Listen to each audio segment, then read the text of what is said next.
कार्तिक के महीने में शिव महापुराण की कथा को श्रवण करने का सौभाग्य मिला। 7 दिन के लिए आप ये पचवीगन का समय, हमारे यहाँ कहते हैं कि आंवला नवमी गोपाष्टमी से लेकर पूर्णिमा तक ये पचवीगन का कार्य चालू हो जाता है कि इन 5-7 दिनों में जो भगवान की भक्ति हो सकती है, जो भगवान का स्मरण हो सकता है, जो भगवान की पूजन हो सकती है, वो करो और अपने जीवन को सार्थक बना लो, अपने जीवन को आनंदित बना लो।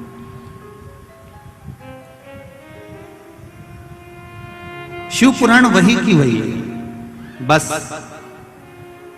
उसका थोड़ा सा विषय हर कथा में बदला जाता है। इस कथा में जो विषय रखा है वो हरिहर रखा है, हरिहर शिव पुराण। क्योंकि वैकुंठ चतुर्दशी आएगी बीच में, और वैकुंठ चतुर्दशी के दिन हरिहर मिलन का थोड़ा सा महत्व ज्यादा होता है। आप लोगों को भी पहले वर्णन किया कि हरिहर मिलन का जो बेलपत्र और तुलसी का दल होता है वो बुद्धि के लिए, चित्त के लिए, हमारे शरीर के विकास के लिए, बुद्धि के विकास के लिए बहुत जरूरी होता है। बीच में कथा में अपन उसको लेंगे।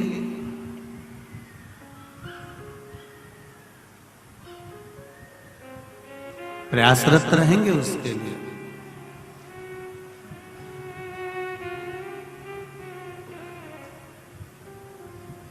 बीकन गांव वालों के लिए तो बड़े भाग्य का विषय है कि शिव महापुराण की कथा आपके छोटे से गांव में बड़े बड़े शहर और जिले छोड़कर यहां पर आए, छोटे से।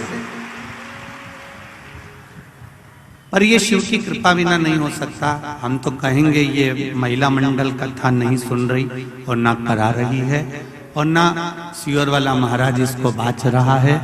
कथा तो मेरा स्वयं ओंकारेश्वर नागेश्वर महाकाल बाच रहा है और वही सुन रहा है और वही करा रहा है।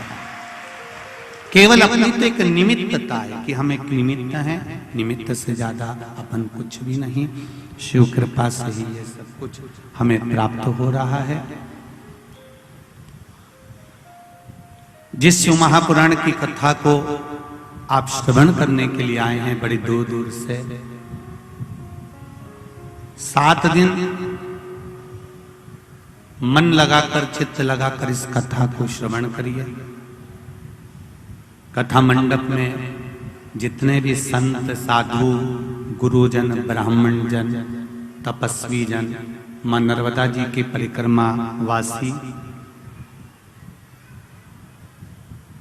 विद्वत जन जितने विराजमान हैं, सभी के पावन चरणों को नमन करते हुए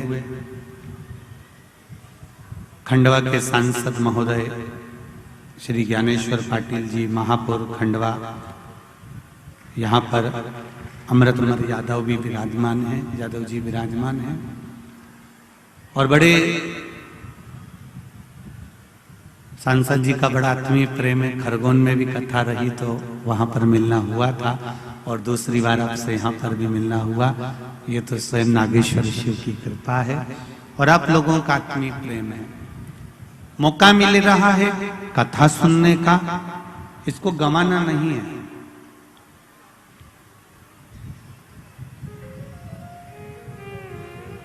कई लोग कहेंगे कि क्या मिलता है शिव महापुराण की कथा सुनने से।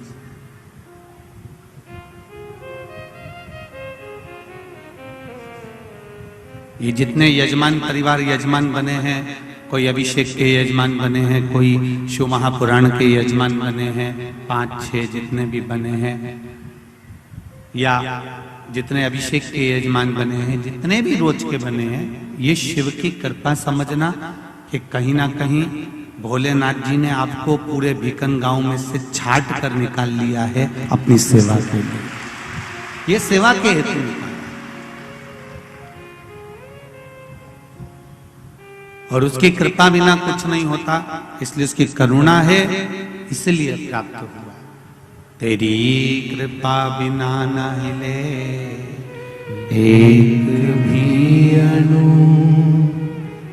लेते हैं श्वास तेरी कृपा से तनो तनो।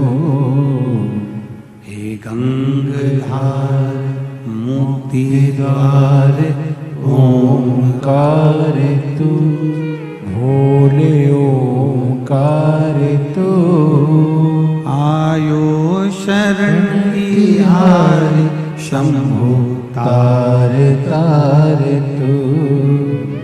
बखान क्या करूं मैं राखों के ढेर का, चपटी भगोत में है खजाना कुबेर का।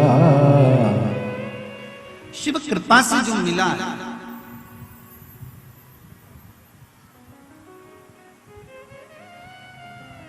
वो साधारण नहीं हो सकता।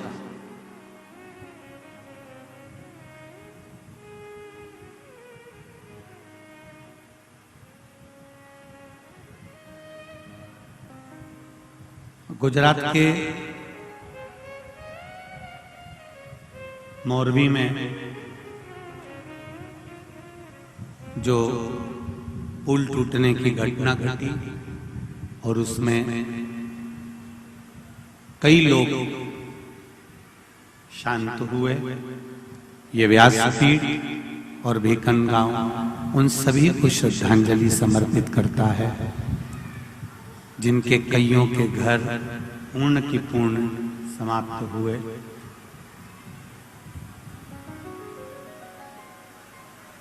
भगवान देवाधिदेव महादेव अपने चरणों में कैलाश धाम पर स्थान देवे, ये भाव रखते हुए कथा को अपन प्रारंभ करें।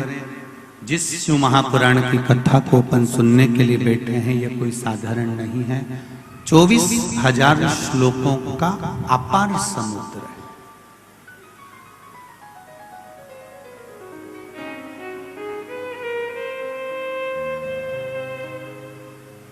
एक व्यक्ति समुद्र के किनारे, नदी के किनारे, तालाब के किनारे चलता है, समुद्र के किनारे चल रहा होता है।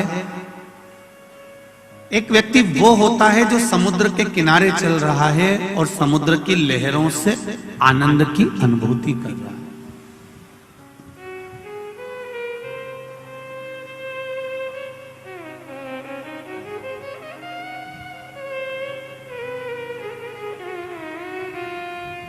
जो अभी तक समुद्र के किनारे चल रहा था, वो समुद्र के किनारे की जो लहर थी, समुद्र के किनारे की जो लहर है, उसका आनंद ले रहा है।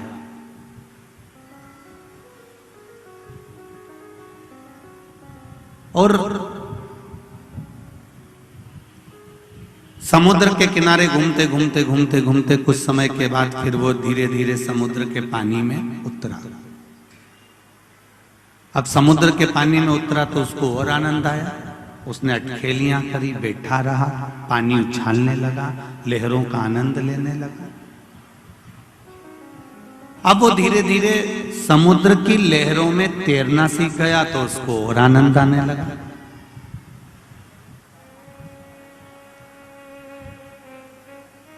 समुद्र की लहरों में तैरना सीखा, सीखते सीखते अब उस समुद्र में गोता लगाने लगा तो उसको और आनंद आने लगा।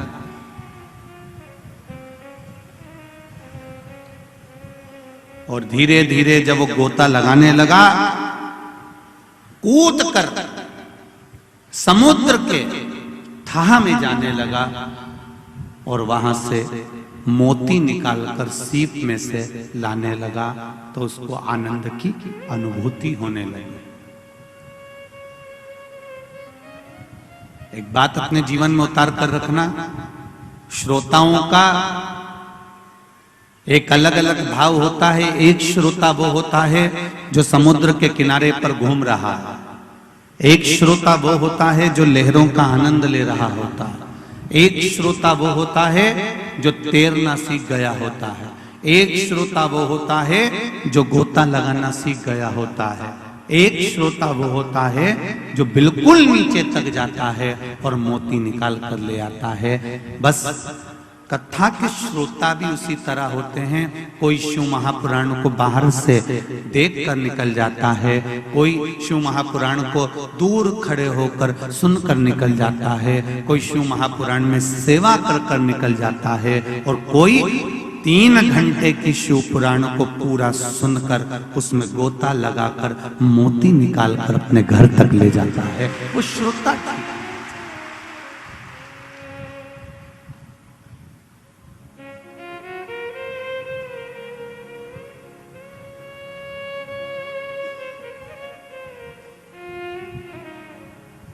एक बाज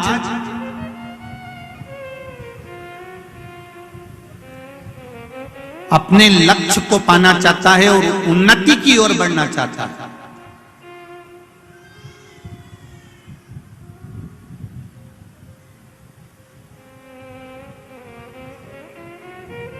आपको अगर उन्नति की सीढ़ी पर चढ़ना है, आपको उन्नति की अग्रण्य भाग पर बढ़ना है, आप बनो बाज।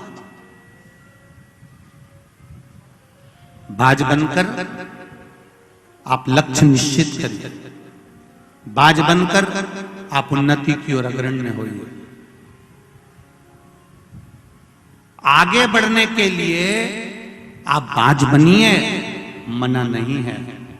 उन्नति करने के लिए आप बाज बनिए, मना नहीं है। पर उन्नति करने के लिए धोखेबाज मत बनिए, ये शिव पुराण कहते हैं।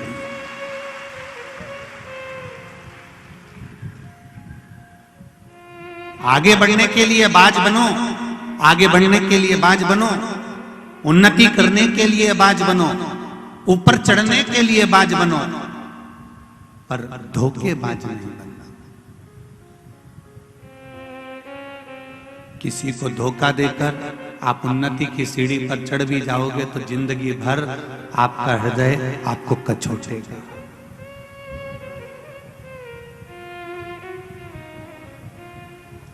मैंने किसी सहज के साथ में, किसी सरल व्यक्ति के साथ में, किसी साधारण व्यक्ति के साथ में मैंने गलत करते करते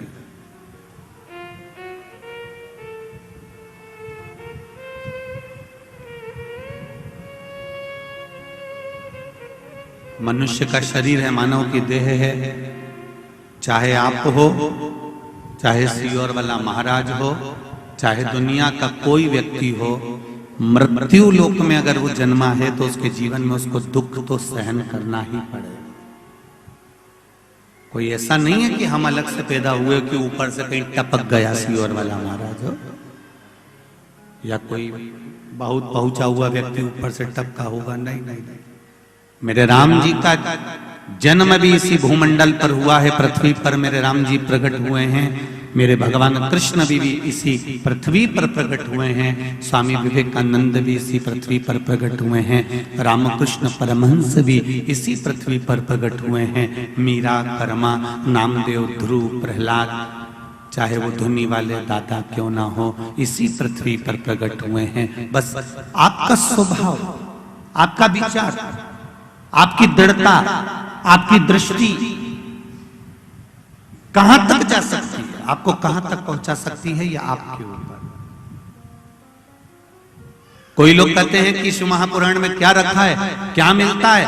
हमारा निवेदन है, एक बार 7 दिन की शिव महापुराण की कथा को किसी पंडाल में बैठकर श्रवण कर देखना, बिना दिखावे के लिए नहीं, अहंकारवश नहीं, किसी को दिखाने के लिए नहीं, केवल मन से 7 दिन की शिव महापुराण की कथा किसी पंडाल में बैठकर दिल से श्रवण कर देखना। 3 महीने में जो तूने मांगा है वो तुझे प्राप्त होकर ही रहेगा, निश्चित है।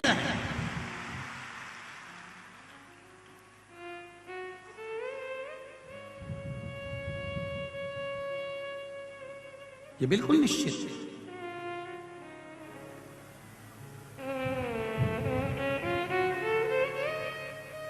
वो मिलेगा जरूर। तेरी कृपा बिना न हिले एक भी अणु, लेते हैं श्वास तेरी कृपा से तनो तनो, गंगधार मुक्ति द्वार ओंकार तू आयो शरण तिहारी शंभु तार तार तू। महाराज ये उसकी कृपा बिना नहीं मिल सकता। ये जितने बैठे हो आप, 1 2 3 पंडालों में जितने भरे बैठे हो, एक चित्त आपके भीतर, एक स्मरण आपके भीतर हो। माता सती कुंभज बाबा के सामने बैठकर कथा सुनी थी। उसने मन में सोच लिया था कि मेरा जीवन बेकार है, अगर मैं विवाह करने के बाद अगर यहाँ पर आकर बैठ गई हूँ, मेरा पति मुझे कहीं लेकर नहीं गए, कथा में लाकर बिठा दिया, तो ये निश्चित था है। अगर वो मन में लेकर बैठी थी कि शरीर में आग लग जाए तो अच्छा, तो वो शरीर जलना पड़ा। मेरे शंकर भगवान ने विचार करा था कि मुझे राम का दर्शन हो जाए, तो उनको चलते रास्ते में राम का दर्शन हो गया। कथा तो वो है जब आप जैसा अनुभव कर कर जिस भाव के साथ कथा को श्रवण करने के लिए चलते। एक पत्र आया है, बहुत छोटा सा है, देखिए।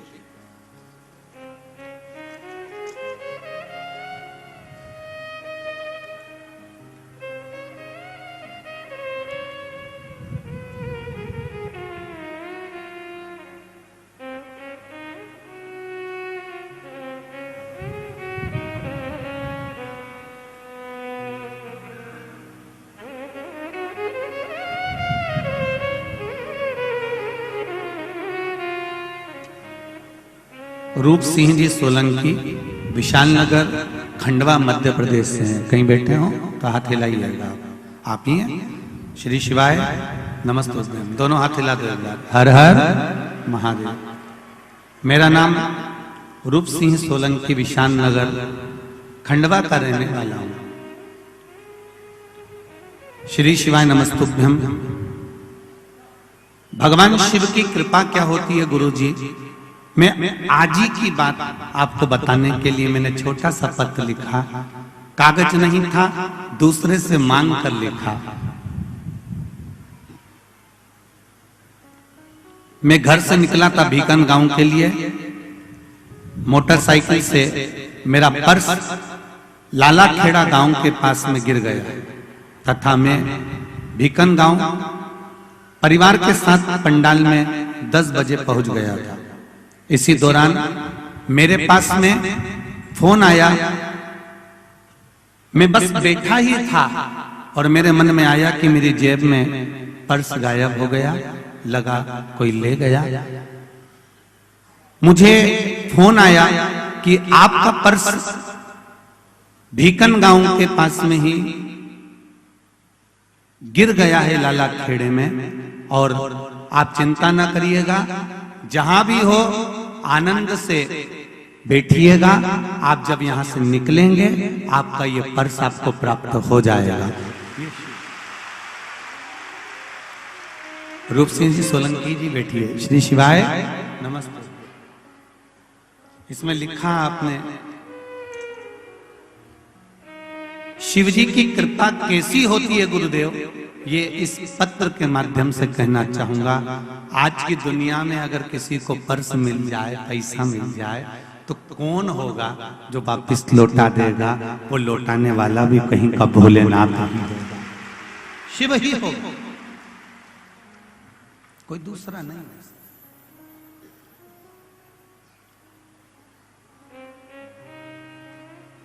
फिर कहूंगा आप लोगों से, जितने भी भीकन गांव के लोग कथा सुन रहे हैं या जितने भी श्रोता भाई बहन कथा सुनने के लिए बाहर से आए हैं, आप लोगों से एक निवेदन जरूर करूंगा कि दिल से कथा सुनना।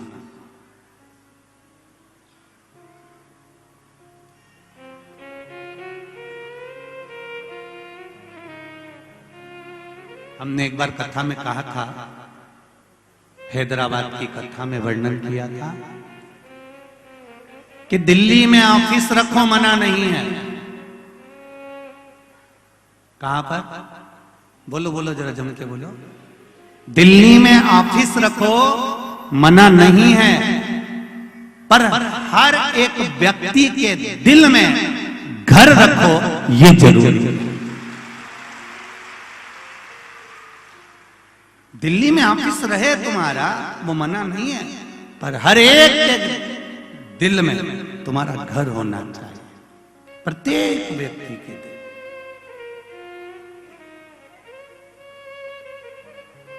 ये 24,000 श्लोक की शिव महापुराण की कथा अगर आपके हृदय में बैठी है, आप श्रोता बनकर इस कथा का रसपान कर रहे हैं, ना जाने कितने कितने लोग, करोड़ों करोड़ों लोग हैं जो प्रतिदिन शिव महापुराण का इंतजार करते हैं, टीवी का चैनल बदल बदल के देखते हैं, कथा आ रही है, कथा आ रही है, एक दूसरे से पूछते हैं। पूरे भीकन गांव के जितने भी भक्त लोग हैं, कल हमारा जब आगमन हुआ, हमने देखा आप लोगों ने अपने अपने दरवाजों पर घी के दीप जलाकर रखे थे, कोई ने रंगोलियां बनाकर रखी थी, कोई आतिशबाजी छोड़ रहा था। ये आपका आत्मीय प्रेम है। आपने हमारा स्वागत नहीं करा है, आपने शिव महापुराण का स्वागत करा है कि हमारे भीकन गांव में आई है, संपूर्ण विश्व का कल्याण करेगी, निश्चित। ये आपकी अविरल भक्ति है, ये आपकी दृढ़ता है, ये आपका विश्वास है।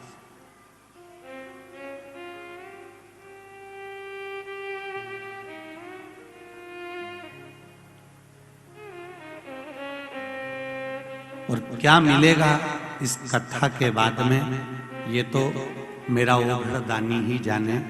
कार्तिक के महीने की शिव महापुराण की कथा है, वो क्या देगा और कितना देगा, वो कुबेर भंडारी ही जान सकता है, कोई नहीं जान सकता। कितना देगा वो आपको बाद में मालूम। मिला है मौका,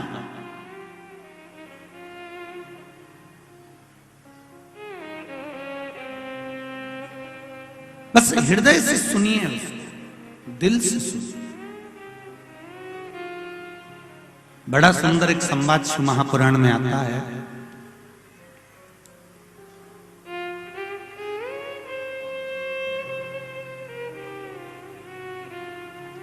बिंदु और चंचुला का जो संवाद शिव महापुराण के अंतर्गत आया है, एक संवाद देवराज नाम के ब्राह्मण का भी आया।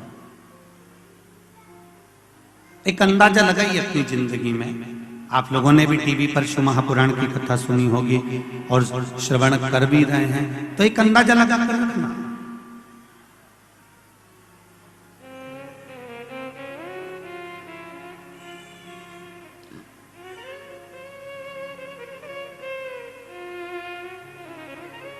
ऐसी कोई घड़ी, ऐसा कोई पल, ऐसा कोई नक्षत्र, ऐसा कोई समय, ऐसी कोई घड़ी, ऐसा कोई समय, ऐसा कोई पल, ऐसा कोई नक्षत्र और ऐसा कोई समय आपके स्मरण में हो तो जरूर बताना कि जिस समय पर भगवान तुम्हारे साथ में नहीं होता। एक आंवला नवमी की बड़ी सुंदर कथा आती है।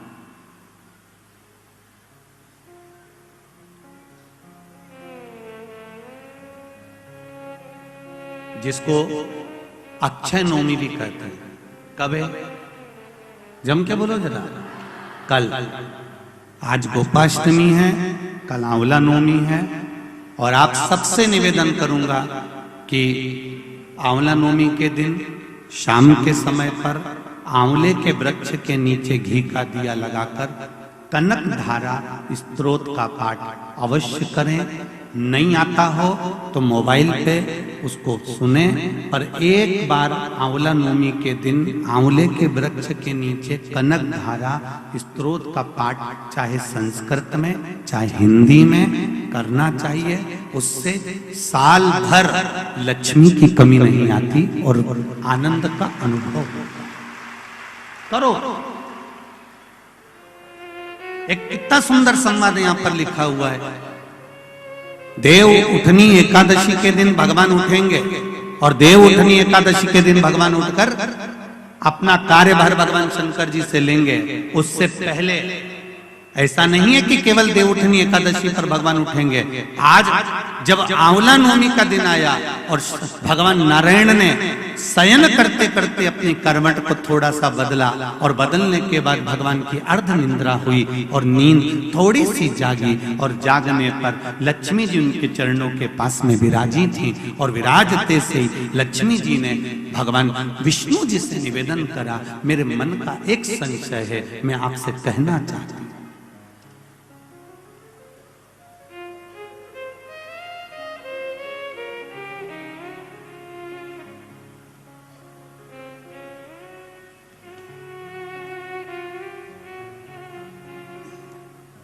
यह हमारे मन का भाव है कि हम भगवान को देव सोनी एकादशी पर सुलाते हैं और देव उठनी पर उठाते हैं।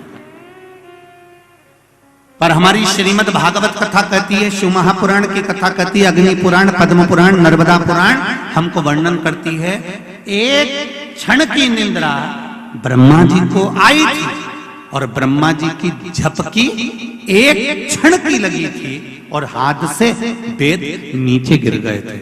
वेद नीचे गिरे, हयग्रीवा ने धारण कर लिए और चारों तरफ पानी पानी हो गया और पूरी पृथ्वी पानी में, जल में मग्न होने लगी। जरा विचार करिएगा, एक क्षण की निंद्रा ब्रह्मा जी को आई और वेद हाथ से चले गए और पानी पानी हो गया।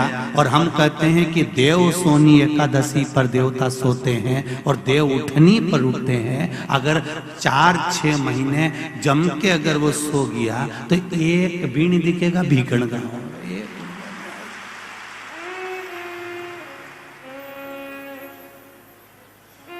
एक नहीं दिखने वाला। फिर तो लोग कहेंगे सीओर कहां गया और भीकण गांव कहां गया।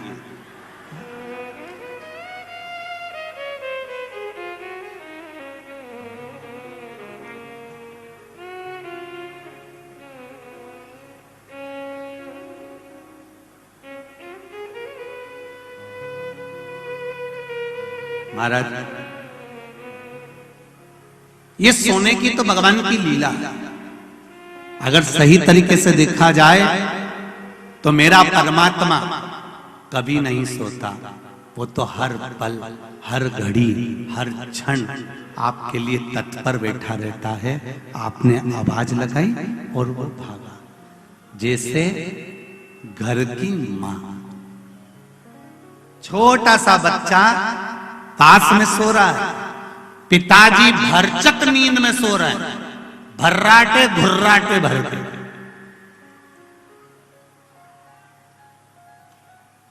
पिताजी को कोई मतलब नहीं, वो तो बस दुकान से आया ने, उन्हें पूरा दुकान की गिराकी करी ने, सटर मटर गिरा के आया ने, रोटी मोटी जीनी, 2-4 गप्पे हमारे दोस्तों के साथ घूम फिर के आया ने, पसरी गया, सोया। और वो सोया और सोते ही फिर तो रात भर जम के सोया ने, सवेरे उसकी नींद खुली।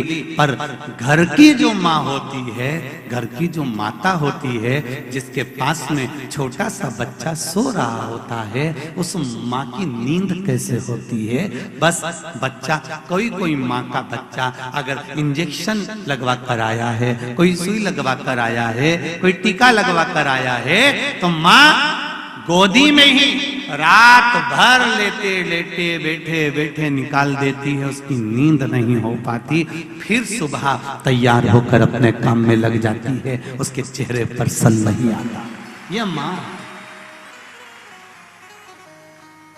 और अगर कहीं का पुरुष हो ना तो 25 बार के बता दे, 2 दिन से मेरी नींद नहीं हुई, धनतेरस से दिवाली तक, अब सोऊंगा और मुझे बिल्कुल डिस्टर्ब मत करना, परेशान मत करना।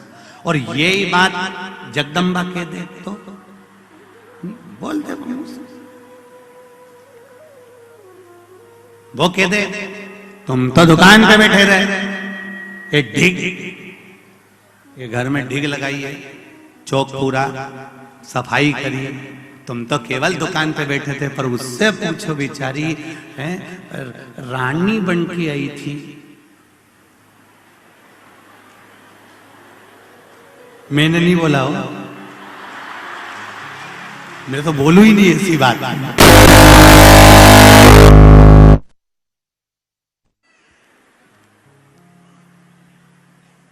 राधे, ऐसी बात अपने को नहीं बोलना हो, तुम तो समझ जाओ बस ये सारा में। रानी बन के आई थी,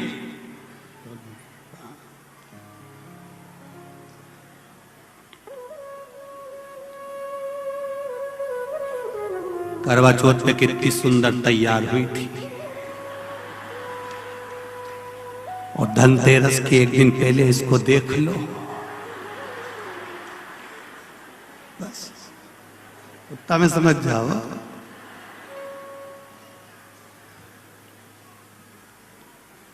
फिर तो छोरा छोरी भी जरा सा अगर पांव धर दे नहीं लिपा हुआ पे तो फिर थोड़ी सी देर में जगदम्बा काल रात्रि बन सकती है, कोई टेंशन नहीं। उतनी देर में तुम कहा जा रहा है, उनंग से निकाल, इनंग पाव धलिए तोड़ी थोड़ी। इसने छोरा के नहीं किया, वो नहा के आ रहा था, नहीं बेरू क्योंकि सारा में कह दिया इधर दर मत देना, ये तो तुम सोच लो। छोरा सुना कि नहीं सुना, उन्हें बाथरूम में सुन लिया कि इधर से निकल के नहीं जाना, उतना दूर से।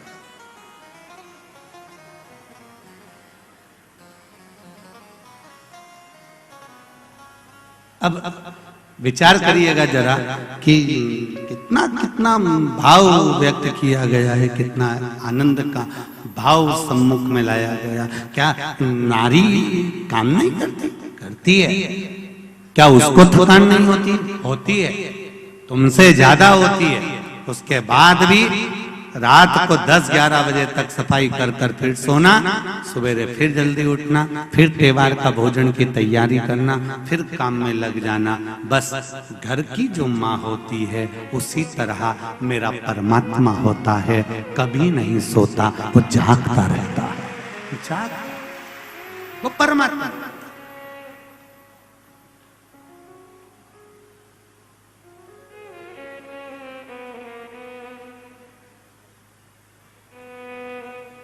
एक पति नौकरी करता है, एक पत्नी नौकरी करती है। पति नौकरी कर कर आएगा, बैग पटकेगा, सोफे पर पांव रखकर बैठ जाएगा, टीवी चालू करेगा, मोबाइल पर व्हाट्सएप चलाएगा और आवाज लगाकर बोलेगा चाय ला कर दो। पत्नी जाएगी, चाय ला कर देगी, बच्चों का इंतजार करेगी। वो भी नौकरी से आई है, तुम भी नौकरी से आए हो। वो भी सुबह की गई थी, तुम भी सुबह के गए थे, पर तुम्हारे चेहरे पर सल आ गए, पर उसके चेहरे पर सल नहीं आया, क्योंकि उसको अपने बच्चों का और पति का पेट भरना है, इसलिए वो रसोई घर में चल गई। ऑफिस से आने के बाद, नौकरी करके आने के बाद वो फिर वापिस अपने घर में, यहाँ पर ये पुलिसकर्मी लगे हुए हैं, यहाँ पर माता चिकित्सालय वाले भी लगे हुए हैं, सिस्टर भी बैठी हुई हैं, लेडी पुलिस भी बैठी हुई हैं। मैं कहूंगा कि एक पुलिसमैन से भी कहूंगा, एक डॉक्टर से भी कहूंगा, आप ऑफिस से आते हो बैठते हो, पर वो भी तो कहीं किसी ऑफिस से आकर, वो भी तो आने के बाद, बैग रखने के बाद, सामान रखने के बाद तुरंत रसोई घर में चली जाती है। बस इतना सा निवेदन है, जैसे मेरे शंकर अपनी पार्वती की दशा को समझते थे, पार्वती शिव की दशा को समझती थी, इसलिए शंकर और पार्वती को शिव शक्ति कहा जाता है। ऐसी दशा हमें अपने परिवार में समझना चाहिए, तो कभी परिवार में विवाद नहीं हो सकता, प्रेम बढ़ता चाहिए। उस परिवार में कभी विवाद नहीं हो सकता। हमने अगर शंकर भगवान की पूजन करी, आराधना करी है, उनका स्मरण करा है, तो उस परिवार का स्मरण करो कि शिव परिवार में ऐसा है क्या कि दोनों में बस केवल आत्मीय प्रेमता का भाव दर्शाया जाता है।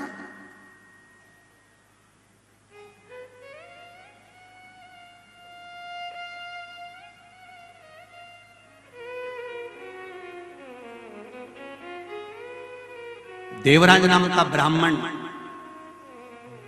के घर में जन्म लिया, ब्राह्मण कुल में जन्म लिया, पर गलत संगत में पड़ गया था। केवल पत्नी भी अच्छी थी, बच्चे भी अच्छे थे, कुटुंब भी अच्छा था, सारा ठाट बाट सब कुछ अच्छा था। और ऐसा नहीं है कि भगवान किसी का पेट नहीं भरता, भगवान भरता है। आंवला नवमी की कथा कहती है, आंवला नवमी का स्मरण करता है कि भगवान नारायण कर्मठ बदले, तो माता लक्ष्मी जी ने पूछ लिया, प्रभु निंद्रा से जाग गए हो क्या? भगवान विष्णु ने कहा मेरा उठने का, तो अब देखो तुम्हारा उठने का समय अगर शाम को सुबह 5:30 बजे है, और उसके पहले आपकी नींद खुल जाती है तो आप पलंग पर पड़े रहते हो, नेत्र भले खुले रहें और उठोगे 5:30 बजे ही, पलंग छोड़ोगे 5:30 बजे ही। देव सोनी एकादशी पर भगवान सोए और देव उठनी एकादशी पर भगवान उठ रहे हैं। उससे पहले जो आंवला नवमी आई, इसको अक्षय नवमी कहा जाता है, इसको आनंद की नवमी कहा जाता है, भंडार भरने वाली नवमी कहा जाता है। उस दिन दिया गया, भरा गया, पुण्य समाप्त नहीं होता, इसलिए इसको अक्षय नवमी भी कहा जाता है। तो लक्ष्मी जी के मन में भाव उत्पन्न हो गया। लक्ष्मी जी ने कहा, प्रभु मेरे को पूछना है आपसे कुछ, मेरे मन का संशय मिटा दीजिए। तो भगवान ने पूछा, वो संशय कौन सा?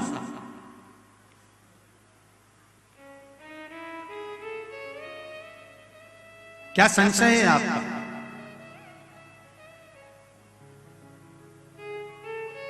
मेरा संशय केवल इतना सा है, क्या सोने से पहले आपने भगवान शंकर को पूरी सृष्टि का भार दिया था? क्या शंकर भगवान पूरी सृष्टि को सही से चला रहे हैं? आपको ज्ञात है? भगवान विष्णु बोले, हाँ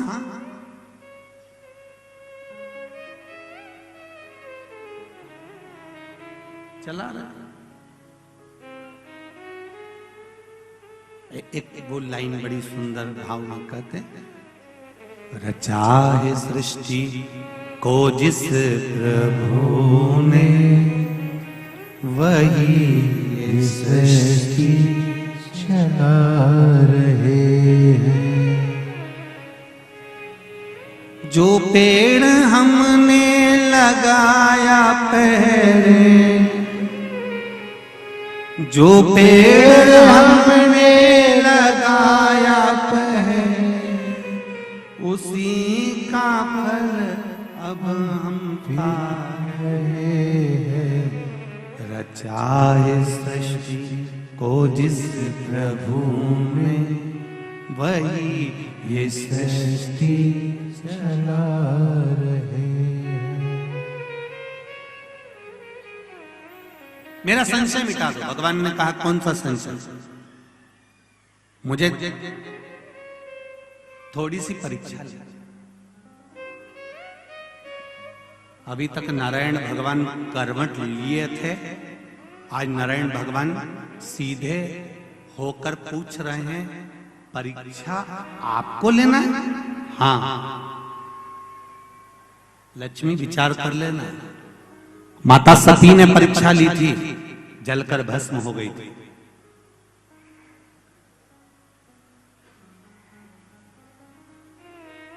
माता ज्योति ने परीक्षा ली थी, ज्योत के रूप में जलती रही थी।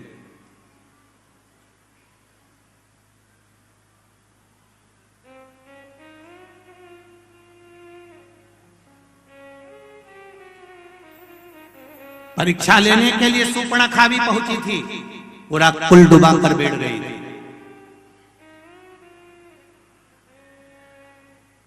फिर विचार कर ले लक्ष्मी, परीक्षा लेना सरल है, पर परीक्षा का रिजल्ट बड़ा कठिन है। लक्ष्मी जी बोली, नहीं नहीं, मेरे को तो बस केवल एक परीक्षा लेना है, क्या भगवान शिव पूरी सृष्टि के भार को सहज अच्छे से संभाल रहे हैं? तो नारायण ने बोला, लक्ष्मी तुम्हारे मन में क्या शंकर भगवान के प्रति भेद उत्पन्न हो रहा है? शिव जी के प्रति भेद उत्पन्न हो रहा है? मेरा एक निवेदन भीकन गांव की धरा से संपूर्ण श्रोता भाइयों से निवेदन है, शंकर भगवान पर कभी भेद उत्पन्न मत करना। क्या शिव जी को जल चढ़ाने से ऐसा होता है? क्या बेलपत्री खाने से ऐसा होता है? पहले चढ़ाकर देखो, खाकर देखो, लाभ हो तब विचार करिए कि हाँ होता है। एक पत्र आया है, देखिए।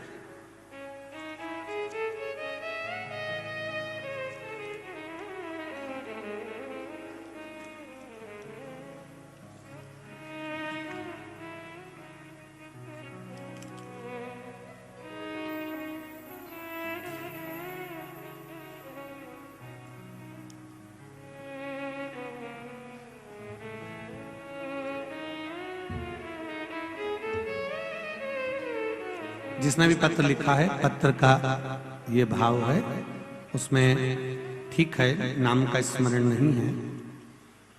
मैं भोले बाबा की बेटी खंडवा मध्य प्रदेश से आई हूं। बाबा को दिल से धन्यवाद देना चाहती हूं, क्योंकि आज मैं हूं तो मेरे बाबा की कृपा से। मैं अपना दुख यहां इतने कम शब्दों में व्यक्त नहीं कर सकती हूं। बाबा ने इतना कुछ दे दिया कि मैं बखान नहीं कर सकती हूं। जिसने भी ये पत्र लिखा है वो हाथ हिला सकते हैं और अपने दोनों हाथों से श्री शिवाय नमस्तुभ्यं हम बोल सकते हैं। खंडवा से किसी बेटी ने लिखा है, बाबा की कृपा से हूं। बाबा की कृपा से मुझे एक गठान हो गई थी, गठान जैसा महसूस हो रहा था, पर बाबा ने मेरे ऊपर कृपा कर दी और बाबा की कृपा से मैंने बेलपत्री का प्रयोग करना चालू करा। शिव पे चढ़ाया हुआ जल पीना चालू करा। बाबा की कृपा से मेरी गठान गल चुकी है। मैं बाबा को धन्यवाद देने के लिए आई हूं। ये शिव कृपा है। जहां भी बैठे हो, भगवान देवाधिदेव महादेव की करुणा आप पर बनी रहे। ये शिव तत्व है।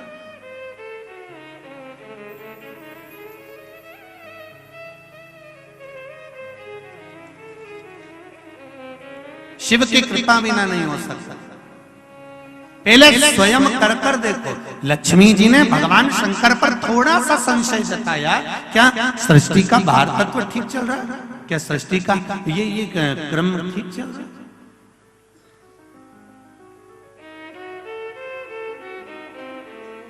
मेरे को थोड़ी सी परीक्षा ले।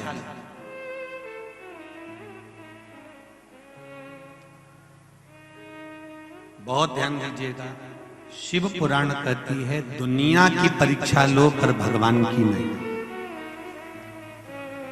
एक भक्त की जब परीक्षा ली जाती है तो बैकुंठ का सिंहासन डोल जाता है। आज अगर नागेश्वर मंदिर महिला मंडल कथा करा रही है, किस भाव से करा रही है, किस आनंद से करा रही है।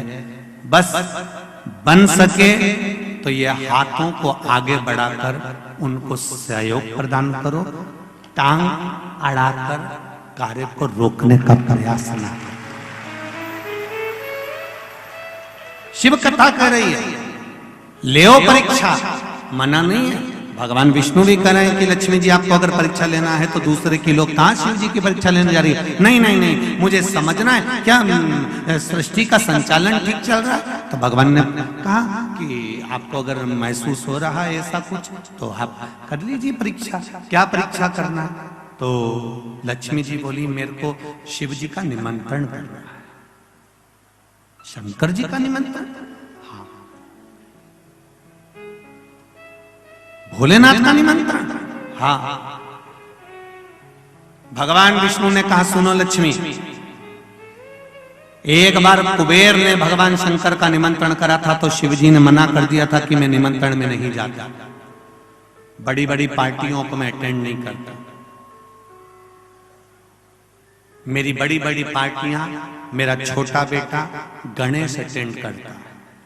तो कुबेर जी ने कह दिया था कि इतना सा बेटा तुम्हारा गणेश क्या खाएगा, हमने 56 भोग बनाया है, ये क्या खाएगा। तो इतने में शंकर भगवान ने कह दिया था ये तो बाद में मालूम पड़ेगा। इतना खा। और जब कुबेर जी ने कहा ठीक है आप गणेश जी को भेज देना, तो गणेश जी को भोजन करने भेजा था। कार्तिकेय रुष्ट हो गए थे।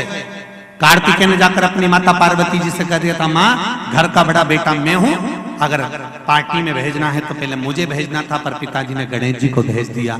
पार्वती जी ने जाकर शिव जी से पूछा तुमने कुबेर के यहाँ गणेश जी को क्यों भेजा। शंकर भगवान बोले मुझे देखना पड़ता है किस बेटे को किसके यहाँ शादी में भेजना है, लिफाफा कितने का भेजना है, किन के यहाँ पंगत है, किन के यहाँ बफेट है, किन के यहाँ कितने स्टॉल लगे हैं, ये मुझे समझना पड़ता है। इसलिए मैंने गणेश जी को भेजा। तुम चिंता मत करो, गणेश जी को बुलाओ। गणेश जी आए। प्रभु जी बोलिए पिताजी क्या आज्ञा है। पिताजी ने कहा बेटा कुबेर जी के यहाँ भोजन है, अच्छा पेट भर के जिम के आना। गणेश जी महाराज बोले चिंता ही मत करो पिताजी, 3 दिन से कुछ नहीं खाया, आप टेंशन मत लीजिए। और गणेश जी महाराज 7 बजे भोजन चालू होना था, 5 बजे पहुंच गए। तुम्हारे जैसी से 2 बजे कथा चालू होना है, सुबह 9 बजे से चिल्ला चोट चालू हो गई। कार्यकर्ता माइक पे चिल्लाने लगे, नाश्ता चालू हो गया है, 8 बजे से चल रहा है, 10 बजे तक चलेगा। रात्रि का भोजन कितने बजे चिल्ला रहे थे? 7 बजे चालू होगा। तो ये सब आवाज लगा रहे थे और आप लोग बड़े प्रेम के साथ में 7 बजे से जगह संभाल संभाल कर बैठ गए थे। ये शिव कृपा, ये शंकर कृपा, ये शिव की उदाहरण। अब महाराज गणेश जी महाराज 5 बजे पहुंच गए। 5 बजे पहुंचते से श्री गणेश जी महाराज ने आवाज लगाई, कुबेर भैया, कुबेर भैया। कुबेर जी तो नहीं थे, उनकी धर्मपत्नी निकल कर आई। उन्होंने कहा, कौन? मैं विनायक गणेश। कैसे आना? भोजन कर। भोजन तो 7 बजे। पिताजी ने जल्दी भेज दिया कि पहले जिनके आ जाओ तो जल्दी से, मां भीड़ भड़का होगा, 33 कोटि देवता आए हैं भोजन करने के लिए, जगह नहीं मिलेगी, पहले चले जाओ। तो पत्नी दौड़ कर गई कुबेर जी के पास, वो गणेश जी आए तो जिमा दे, अच्छा है, फुर्सत होंगे जितने जिम के चले जाएंगे, टाइम बचेगा, जा जिमा। लगा दी चौकी, बैठ गए गणेश जी। जिमना चालू हुआ, थाली आ गई, भोजन करना चालू करा। जो भोजन करना चालू करा, छोटे से गणेश जी महाराज इतना खाए, इतना खाए, इतना भोजन करा, इतना खाया, जो रखा था कुबेर के खजाने में 33 कोटि देवी देवताओं के लिए जो भोजन बना था, वो कुबेर जी के यहाँ गणेश जी 15 मिनट में निपटा गए। 15 खास खास आइटम ज्यादा निपटा है। अपन जैसे थे, बफेट में जाओ तो रोटी कौन खाए, पहले स्टॉप, जितने लगे पहले सब निपटाया और खाए सो खाए। देखा छोरा छोरी को भी पहले खा के देखा, अच्छा खा ले, छोरा छोरी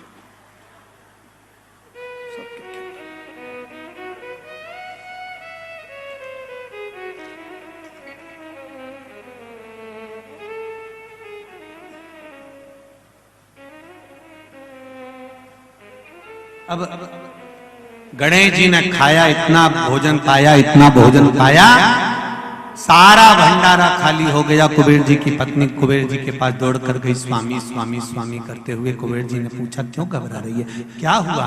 कि भोजन भोजन क्यों, क्या हो गया? गणेश जी ने कर लिया। नहीं, वो तो बैठे ही, अभी तो कह रहे हैं तो तू उनको भोजन करा रही है? हाँ, तो कब का आया? 5 बजे का। तो क्या अभी तक जी में दिया? हाँ, तो पानी दे के आना। कि 3 बार ले गई। गणेश जी बोल रहे थे कि अभी नहीं पीऊंगा। तो पूछ ले कब पिएंगे? तो क्या आधा पेट भरा अंदर तब पीऊंगा। तो अभी आधा भी नहीं हुआ। नहीं तो भोजन करा। तो क्या कुबेर के भंडार में जितना भोजन था 33 कोटि देवताओं का बना था, सब जीम दिया। सूखा माल तो क्या सूखी सामग्री अंदर आने ही नहीं दे रिया। रसोई घर तक तो पहुंचती नहीं, हॉल में रोक के निपटा जाता। कुबेर जी दौड़कर भगवान शिव जी के पास गए। प्रभु गणेश जी, शंकर जी ने पूछा, गणेश जी को क्या हुआ? बस सब खा गए। 7 बजे मेरे यहाँ पर 33 कोटि देवता आएंगे, मेरी हंसी उड़ जाएगी नाथ। भगवान शिव ने कहा था, कुबेर तूने मेरे दरवाजे पर आकर कहा था कि आप चिंता मत करो, मेरे यहाँ इतना भोजन बनेगा, इतना भोजन बनेगा, कोई भूखा नहीं जाएगा, खूब जोरदार में भंडारा करूंगा। ये जानकर भगवान शिव ने कहा, इतनी ऊंची वाणी नहीं बोलना चाहिए, बोलना चाहिए तो एक बात बोलो, जैसा भोलेनाथ कराएगा वैसा कर दिया जाएगा। हमारी सामर्थ्यता नहीं, हमारी सामर्थ्यता नहीं कि हम कर सकते।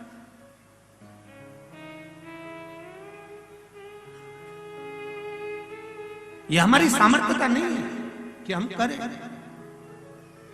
शंकर भगवान ने दुर्वा तोड़वाई और गणेश जी के लिए पहुंचाई। एक दुर्वा शिव जी ने दी थी और कहा था ये गणेश जी को दे देना। कुबेर जी ने सोचा इतना सारा खाया है तो एक दुर्वा में क्या होगा। उनने जाते जाते बहुत सारी दुर्वा तोड़ ली, गड्डी बना ली और गड्डी बनाकर गणेश जी को दे दी। यहाँ शिव पुराण कहती है एक बेलपत्र से ही शंकर भगवान प्रसन्न हो जाते हैं, एक दुर्वा से गणेश प्रसन्न हो जाते हैं, एक तुलसी के दल से नारायण प्रसन्न हो जाते हैं। हमें अधिकता में देने की जरूरत नहीं पड़ती, पर कई लोग संकल्प ले लेते हैं मैं तो आज 1.25 लाख बेलपत्र चढ़ाऊंगी, आज मैं भगवान को 1.25 लाख दुर्वा चढ़ाऊंगी, आज मैं भगवान को इतना चढ़ाऊंगी। भगवान कह रहे हैं रेन देरी कमला, तू एक चढ़ा दे वही बहुत है और दिल से चढ़ा दे। अब मालूम पड़े चढ़ाने तो बैठी थी 1.25 लाख, 2-5 हजार चढ़ाने के बाद में बड़े प्रेम से कमर बोल गई टे। होता है ऐसा। वो भगवान सुदामा जी भगवान कृष्ण के घर गए थे कि नहीं गए थे? और सुदामा जी जब घर पहुंचे थे और भगवान कृष्ण के यहाँ पहुंचे, भगवान कृष्ण ने सुदामा जी का स्वागत करा, आनंद से विराजमान करा, चरण दबाए, खूब प्रेम से रखा, 3 मुश्किल कंदुम का भात ग्रहण करा। ये सब कुछ सुदामा के यहाँ हुआ। सुदामा जी जाने लगे तो भगवान कृष्ण ने कहा कहाँ जाओगे, 1-2 दिन रुको। सुदामा जी रुक गए। रुकने के बाद आज भगवान कृष्ण ने सुदामा को ले जाकर सिंहासन पर बिठा दिया। कृष्ण उनके पास में बैठ गए। सुदामा जी ने पूछा कन्हैया मुझे सिंहासन पर क्यों बिठाया? भगवान कृष्ण कहने लगे जैसे तूने मुझे आशीर्वाद दिया तेरे मेरे परिवार वालों को आशीर्वाद नहीं देगा? सुदामा जी ने कहा मैं और आपके परिवार को आशीर्वाद? हाँ बैठो। भगवान कृष्ण ने 16,108 रानियों से कह दिया मेरा मित्र सुदामा आया है, एक एक कर आना और आशीर्वाद लेकर जाना। एक एक रानी आने लगी, सुदामा जी सबको आशीर्वाद देने लगे। अखंड सौभाग्यवती।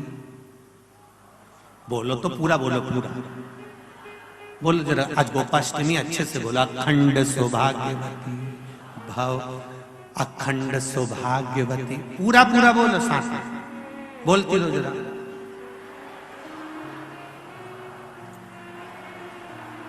ये हाथ भी उठा के बोलो ऐसे। हाँ, आप में से एक माता से निवेदन है गिनती लगाना कितनी बार बोली है। 4 5 7 चुप क्यों कि जम के बोलो। 8 बोलती जाओ और हाथ हिलाती जाओ। अखंड सौभाग्य बोलती जाओ जरा। हम चुप हो जाए तुम बोलती रहो। हाथ हिला हिला के बोलो जरा जम के। 10 अखंड सौभाग्यवती भव। 11 अखंड सौभाग्यवती भव, अखंड सौभाग्यवती भव, अखंड सौभाग्यवती भव। 25-30 निकले। सुदामा जी बोले कन्हैया तेरी है? हाँ अपनी है, चलने दे। सुदामा जी बोले सौभाग्यवती भव। अखंड गायब हो गया। सौभाग्यवती भव, सौभाग्यवती भव, सौभाग्यवती भव, सौभाग्यवती भव, सौभाग्यवती भव, सौभाग्यवती भव, सौभाग्यवती भव। और 25-50 निकली। देख ये भी अपनी है। हाँ चलने दे।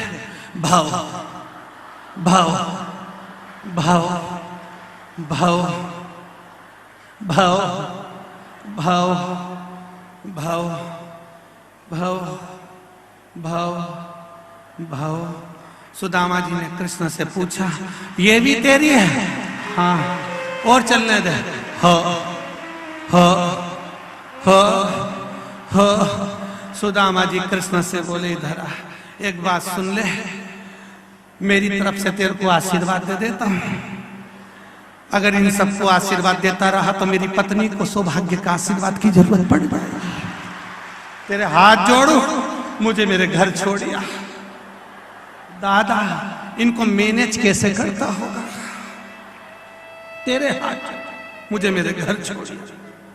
भगवान कृष्ण बोले सुदामा अभी तो मेरी धर्म पत्नी आएंगी 16,108, उसके बाद मेरे बच्चे आएंगे। भगवान सुदामा जी ने पूछा कितने हैं? भगवान कृष्ण ने कहा एक एक रानी के 11-11 1,77,186 सुदामा जी नीचे गिर जाए। उन्होंने कहा दादा रेल ये घर है कि जिला, समझ में नहीं आया, तू रेल महाराज।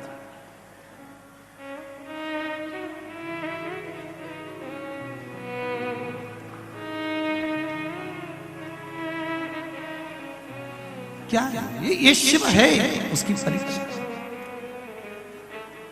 स्थान पर बैठकर भगवान शिव के मूल मंत्र का स्मरण करें। काशी आज सुंदर भीकन गांव, मां नर्मदा जी का पावन तट। बाबा देवादिदेव महादेव से विनय करें, शिव महापुराण के मूल मंत्र का स्मरण करके अपने हृदय की बात आज गोपाष्टमी के दिन भगवान शिव से भाव से कहें। बाबा हमारे मन के भाव को आनंदित करे, भक्ति देवे, आनंद देवे। श्री शिवाय नमस्तुभ्यं, श्री शिवाय नमस्तुभ्यं, श्री शिवाय नमस्तुभ्यं, श्री शिवाय नमस्तुभ्यं, श्री शिवाय नमस्तुभ्यं, श्री शिवाय नमस्तुभ्यं। भोला सब दुख काटो मारा, ओ भोला सब दुख काटो मारा। शिव शंकर जपूं तेरी माला, भोले बाबा जपूं तेरी माला। भोला सब दुख काटो मारा, ओ भोला सब दुख काटो मारा। भगवान शिव कृपालु दयालु उदार। शिव महापुराण की कथा कर रही है। लक्ष्मी जी भगवान शिव को परीक्षा के लिए निमंत्रण दे रही है और भगवान आए। भगवान विष्णु ने मना करा, परीक्षा मत लो। भक्त की भगवान की कभी परीक्षा नहीं लेनी, मत ले परीक्षा, पर नहीं। आपकी आज्ञा होगी तो मैं अवश्य देखना चाहती हूं कि सृष्टि का वर्णन, सृष्टि का जो निराकरण है, सृष्टि का जो भाव है वो सही चल रहा है, सृष्टि का संचालन सही चल रहा है कि नहीं चल रहा, मुझे देखना।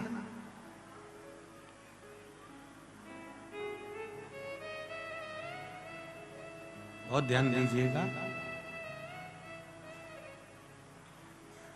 परिवार चलाने वालों से संबंध केवल यहीं तक का रहता। कहां तक? केवल मृत्यु लोक तक, केवल मृत्यु लोक। पर आप जिस मंदिर में जल चढ़ाने के लिए जाती हो, कौन कौन चढ़ाता है? एक लोटा जल सब चढ़ाते हो? रखो रखो रखो। जिस मंदिर में आप एक लोटा जल चढ़ाने के लिए शिव मंदिर में जाती हो, शंकर भगवान को एक लोटा जल समर्पित कर कर आती हो। शिव पुराण कहती है परिवार चलाने वालों से संबंध केवल मृत्यु लोक तक रहता है और शंकर जी पर जल चढ़ाने वालों का संबंध अंत वैकुंठ तक रहता है। वो संबंध समाप्त ही नहीं, वो संबंध कभी समाप्त नहीं होता। ब्रह्म कुमारी आश्रम में ब्रह्म कुमारी आश्रम की बहनें, दीदियां, आप कभी अगर जाएंगे ब्रह्म कुमारी आश्रम में तो ब्रह्म कुमारी आश्रम की दीदियां, माताएं, बहनें आपको बताएंगी कि एक बिंदु से ये जीवन चालू होता है और अंत में एक बिंदु पर जाकर समाप्त हो जाता है। एक बिंदु से चालू हुआ और एक बिंदु पर जाकर समाप्त, अर्थात वो बिंदु भी शिव है, शुरुआत भी शिव से हुई है और अंत भी शिव से ही हुआ। शुरू भी शिव से, अंत भी शिव से।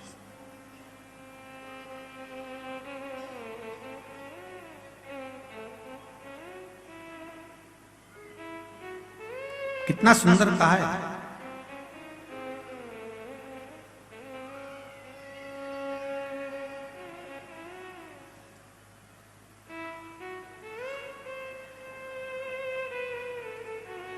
नेक, ये 2GB था, क्या था? अरे जम के बोलो, 2G। अब धीरे धीरे 3, फिर अब कौन सा हो गया? 5G। नेट फास्ट होता चले जा रहा है, आदमी स्लो होता चले जा रहा है। तुम खुद देखो ना, सब्जी लाने का काम पहले व्यक्ति खुद कर लेता था, आज बैठे बैठे ऑनलाइन सब्जी बुलवा। आदमी स्लो हो गया, कहीं जाता नहीं, आता नहीं, ज्यादा बोलो तो वो अपने को ज्ञान देने लगता है, अर्थात व्यक्ति स्लो होते चले जा रहा है। वो फास्ट नहीं हो रहा। नेट भले फास्ट हो गया पर व्यक्ति स्लो हो। शिव महापुराण की कथा वही कर रही है कि अपनी बुद्धि से, अपने चित्त से, अपने स्मरण से हमें भगवान की परीक्षा नहीं लेना है। पर लक्ष्मी जी नहीं मानी कि मुझे देखना है कि सृष्टि का संचालन सही चल रहा है कि नहीं चल रहा, सृष्टि का क्रम ठीक चल रहा है कि नहीं चल रहा, ये लक्ष्मी जी जानना चाहती है। तो लक्ष्मी जी ने भगवान विष्णु से आज्ञा ले ली। भगवान विष्णु ने कहा तेरी मर्जी, अब जा, मैं शंकर भगवान का निमंत्रण करना चाहती हूँ। शिव जी को निमंत्रण पर बुलाया। आंवला नवमी का दिन था, भगवान पूर्ण तरह से सृष्टि का संचालन कर रहे थे और लक्ष्मी जी ने आज भगवान भोलेनाथ को निमंत्रण देकर अपने बैकुंठ का भाव आनंदित करने के लिए बुलाया गया। बहुत ध्यान से सुनना, यह कथा आपने सुनी कि ना सुनी, पर हरिहर शिव महापुराण की कथा भिकन गांव की इस पावन धरा पर चल रही है 2 बजे से 5 बजे तक। ये हमारा सौभाग्य है कि इस कथा को हम अपने जीवन में उतारें कि आंवला नवमी के दिन आंवले के वृक्ष के नीचे कुछ खाने का नियम क्यों है। बोलो, यहाँ से पहले लोग आंवला के पेड़ के नीचे पिकनिक मनाने जाते थे कि नहीं जाते थे? आंवले के वृक्ष के नीचे बैठते कि नहीं बैठते? क्यों? कोई तुमसे पूछे, कल के बच्चे तुमसे प्रश्न कर लेंगे, मम्मी ये आंवले के वृक्ष के नीचे क्यों पूजन करती हो, आंवले के पेड़ के नीचे क्यों जाती हो, आंवले के वृक्ष के नीचे पिकनिक मनाने क्यों जाना चाहिए, आंवले के वृक्ष के नीचे कुछ क्यों खाना चाहिए, आंवले के नीचे बैठकर दीप क्यों जलाना चाहिए। आज के बच्चे, जो विज्ञान का युग है, इस विज्ञान के युग के बच्चों को विज्ञान के साथ जोड़कर बताना पड़ेगा आपको कि आंवले के वृक्ष की महत्वता क्या है।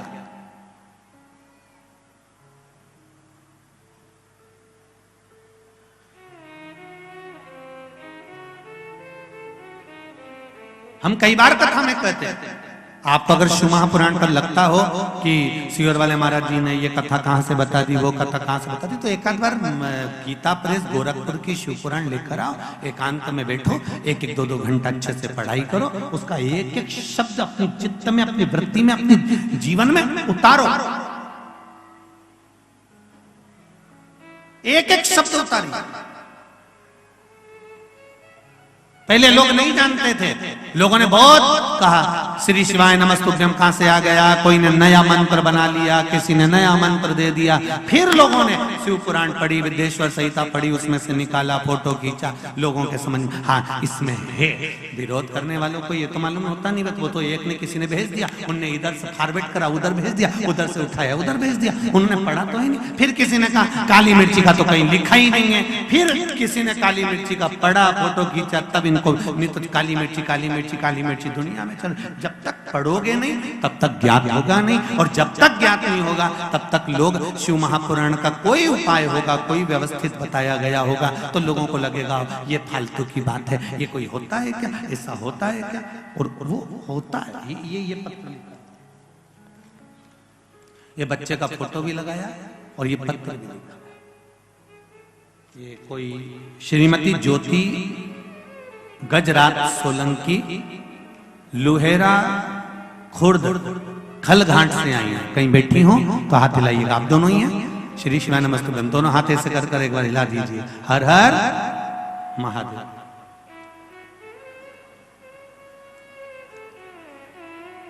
एक लोटे जल की क्या महत्वता है गुरुजी, मैं वर्णन नहीं कर सकता। एक दाना चावल का चढ़ाने का क्या महत्व है मैं बोल नहीं सकता। गुरुदेव क्या क्या कृपा मेरे भोलेनाथ ने करी है, ये मेरे शिव की ही कृपा है। जरा माइक पहुंच सकता है कि माता, भेजो जरा माइक भेजो माता।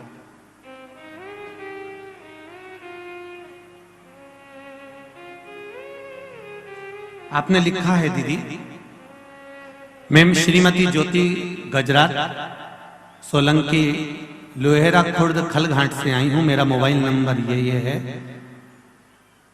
गुरुदेव इतना कर्जा था जीवन में, इतना कर्जा था कि शरीर पर पड़ी हुई सारी ज्वेलरी, सारा जेवर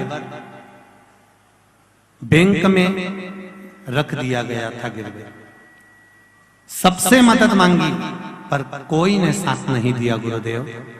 जब मेरी बहन से हुई बात तब उसने शिव महापुराण के बारे में बताया और बाबा की कृपा ऐसी हुई कि मैंने पशुपति व्रत करना प्रारंभ किया। व्रत किया फिर भी मेरी ज्वेलरी नहीं वापस आई। सत्य किसको कहते हैं ये पत्र में देखिए, मैंने व्रत किया मेरी ज्वेलरी वापस नहीं आई, लेकिन फिर भी मैं शिव पुराण पर विश्वास करती रही, मेरा विश्वास बना रहा। मैंने फिर दूसरी बार व्रत किया और बाबा की कृपा से फिर मैं सीहोर कुबेरेश्वर धाम पहुंच गई। वहां पर पितृपक्ष में शिव महापुराण की कथा चल रही थी, तब मैं वहां पहुंची और बाबा से विनती कर आई। 2018 से बैंक में मेरी रकम गिरवे रखी हुई थी, एक तन पर कान का कुंडल तक नहीं था। 2021 में बाबा से निवेदन करा और बाबा ने मेरी बात सुनकर मेरी पूरी ज्वेलरी कर्जा चुकाकर मुझे दिलवा दी। श्री शिवाय नमस्तुभ्यम। माइक आ गया आपके पास? माइक आया?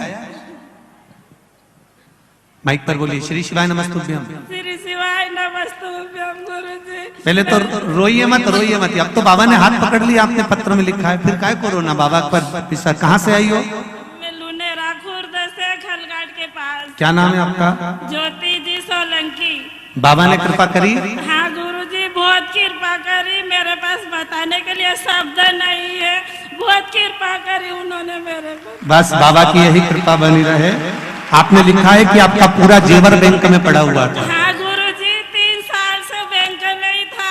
मैंने सबसे मदद मांगी, किसी ने मेरी मदद नहीं की। फिर मनावर मेरी बहन से मैंने बात की, उसी ने बताया कि आस्था चैनल पर शिव पुराण आती है तो सुन और पशुपतिनाथ का उपास कर।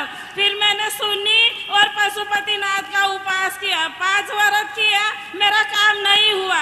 फिर पितृ मोक्ष की शिव पुराण में मैं सीहोर गई थी, बहुत भीड़ थी, पंडाल के बाहर कथा सुनी, बैठने की भी नहीं जगह नहीं थी, पर मैं बाबा को धोख लगा के आई और बोल के आई। आते ही सही मैंने पशुपतिनाथ डबल किया और नवरात्रि में मेरी रकम सारी ज्वेलरी छूटकर बाहर आ गई। बैठिए बैठिए विराज। श्री शिवाय नमस्ते। नमस्तुभ्यम। बाबा की कृपा बनी रहे। ये शिव है। ओ घड़ी, क्या वर्णन करूं मैं इसका, क्या महाराज, मैंने तेरे ही भरोसे, ओ बाबा तेरे ही भरोसे, हवा बिच उड़ती जवानी, बाबा डोर हटो छठीला में कटी जवानी, भोले मैं तेरी पतन, शंभू मैं तेरी पतन, हवा बिच उड़ती जावागी, बाबा डोर डोर हटो छठीला में कटी जावागी। हमारा तो केवल इतना सा निवेदन आप सबसे दिल से सुनो, और मेरी माताओं से भी निवेदन है, अपने अपने पतियों से भी कह देना कमाने के लिए पूरी जिंदगी पड़ी है, बच्चों से भी कह देना बेटा पूरा जीवन मोबाइल चलाना मना नहीं, पर 3 घंटे की शिव महापुराण की कथा बीकन गांव में कहीं नर्मदा मैया की कृपा से हो रही है, चलो कथा सुनो। नहीं मिलने वाला मौका, कहीं ये नागेश्वर महिला मंडल, शिव मंदिर महिला मंडल का कहीं शिव जी से कोई संबंध हो गया होगा, तो भीकन गांव में ये शिव पुराण आ गई है, ना जाने किसके भाग्य से आई है, तो शिव जी किसके भाग्य से आई, ये तो भोलेनाथ जी जाने। घर के पतियों से भी कहो, परिवार वालों से भी कहो, वापिस नहीं मिलेगी। 3 घंटा बैठकर मेरे साथ आप कथा को सुनो। अभी तक दुकान पर बैठकर जो कमाया वो परिवार के लिए कमाया, और 3 घंटे यहाँ बैठकर जो तुम पुण्य की कमाई करोगे वो तुम्हारी खुद की होगी, जो जिंदगी सवार किसी दूसरे की नहीं है, ये अपनी कमाई, अपनी कमाई। और जितने भी आसपास से कथा सुनने आ रहे हैं, गाड़ियों में, ट्रालियों में, बसों में, छोटे छोटे मोटरसाइकिल वाहनों से, उनसे भी निवेदन है, विश्वास लेकर शिव महापुराण की कथा में जाना कि मेरा शंभू मुझे मिलेगा, मेरा बाबा मुझे मिलेगा। केवल ये माता नहीं कर रही कि मेरा कर्जा चूक गया, यहाँ ना जाने कितने कितने बैठे होंगे जो अपने दिल की बात माइक पर कहना चाहेंगे, ऐसा नहीं है, परंतु समय की भी अवस्था रहती है, समय का भी क्रम। ये बाबा से लगाओ तो तुम पहुंचे हो।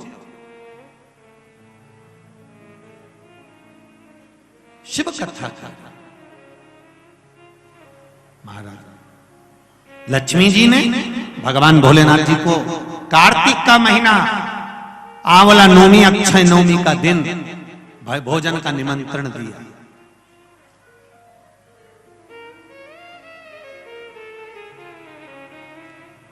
अब शब्द सुनिएगा जरा शिव महापुराण का, कितना सुंदर संवाद है। भगवान शिव जी को निमंत्रण मिला, शंकर जी ने निमंत्रण स्वीकार करा, पर शंकर भगवान बैकुंठ भोजन करने के लिए नहीं गए। अब ध्यान देना थोड़ा सा, निमंत्रण स्वीकार करने के बाद भगवान भोजन करने नहीं जा रहे हैं, लक्ष्मी जी इंतजार कर रही हैं, भगवान शिव नहीं आए। तब लक्ष्मी जी तुरंत गरुड़ पर चढ़कर भगवान शिव जी के पास आई, भोलेनाथ प्रभु आप भोजन के लिए नहीं आए। शंकर भगवान बोले मैं भोजन के लिए आ जाता, पर सारी सृष्टि का कार्य मेरे ऊपर पड़ा हुआ है, तो मैं भोजन करने कैसे जाऊं। ये घर का पति है, पूरा परिवार का जब बोझा सिर पर रहता है तो दुकान छोड़कर वो भोजन करने भी घर पर नहीं आ पाता, टिफिन मंगवा लेता है कि मेरा भोजन का टिफिन भेज देना। अभी दीपावली का थोड़ा सा व्यापार चल रहा है, शादी का सीजन चल रहा है, मेरा भोजन भेज दो। तो लक्ष्मी जी ने कहा, हरिहर शिव महापुराण की कथा कर रही है, ध्यान से सुने, आस्था चैनल पर जितने बैठे हैं सम्मुख में, फेसबुक यूट्यूब पर जितने सुन रहे हो, बार बार ये कथा नहीं मिलने वाली, ध्यान दीजिएगा। लक्ष्मी जी ने कहा मैंने निमंत्रण बैकुंठ का दिया था, तो मैं कैलाश पर भोजन कैसे करा?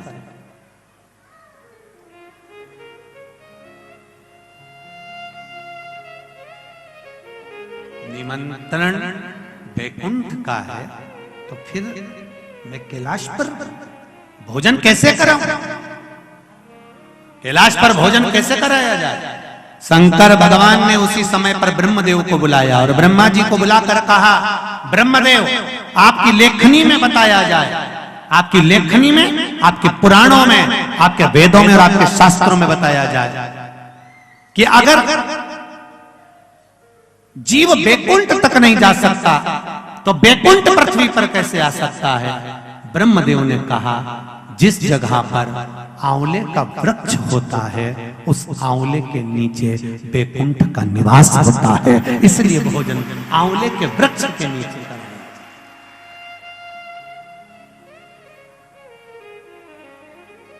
कल आंवला नवमी है, आंवले के वृक्ष की पूजन मेरी माताएं, मेरी दीदियां, मेरी बेटियां जब करें, भाई लोगों से भी निवेदन है समय निकाल कर, केवल माताओं के लिए आंवले का वृक्ष नहीं है, आपके लिए भी है।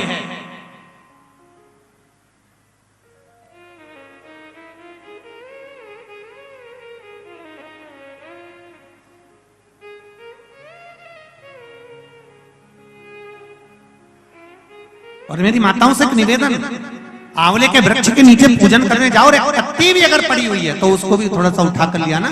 अगर घर का कोई व्यक्ति नहीं गया होगा तो उसको मस्तक पर घर में ही वो पत्ती लग जाएगी, तो बैकुंठ का भाव तो उसके पास तक पहुंच जाएगा, उतना भी बहुत।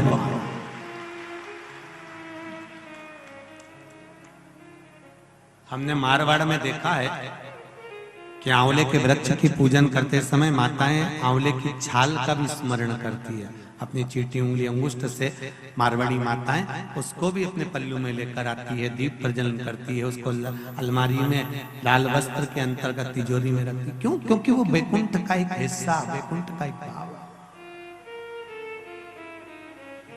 ब्रह्मदेव करें आंवले के वृक्ष के नीचे शंकर भगवान भोजन कर लें तो बैकुंठ के भोजन का फल मिलता है।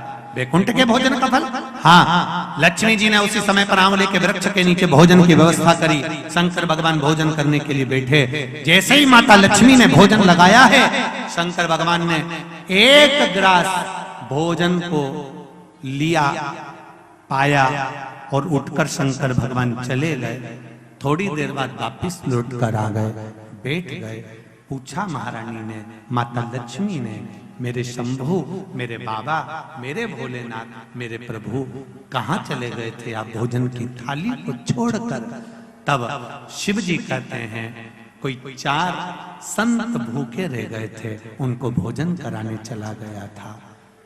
लक्ष्मी जी ने कहा आप सृष्टि के सही संचालन कर रहे हो, मैं जान गई आपको कि आप सृष्टि के सही संचालन करता हो। एक मन की अभिलाषा है, अगर आप पूरी कर दें तो, एक मन की अभिलाषा है, आप अगर पूरी कर दे तो। शिव जी ने पूछा क्या? मेरा मन है, आप अगर ब्रह्म मुहूर्त में सुबह का समय भोजन ग्रहण कर रहे हैं तो शाम का भोजन भी मेरे ही इस बैकुंठ में श्रवण भोजन ग्रहण करें। शिव जी ने कहा शाम को तो मैं पार्वती के साथ भ्रमण पर निकलता हूं, पर दोपहर के समय पर मैं आपके यहाँ भोजन करने फिर आऊंगा। अब की बार लक्ष्मी जी ने भोजन कराने बैठने से पहले माता लक्ष्मी ने 5 चींटियों को एक डब्बी में भरकर बंद कर दिया।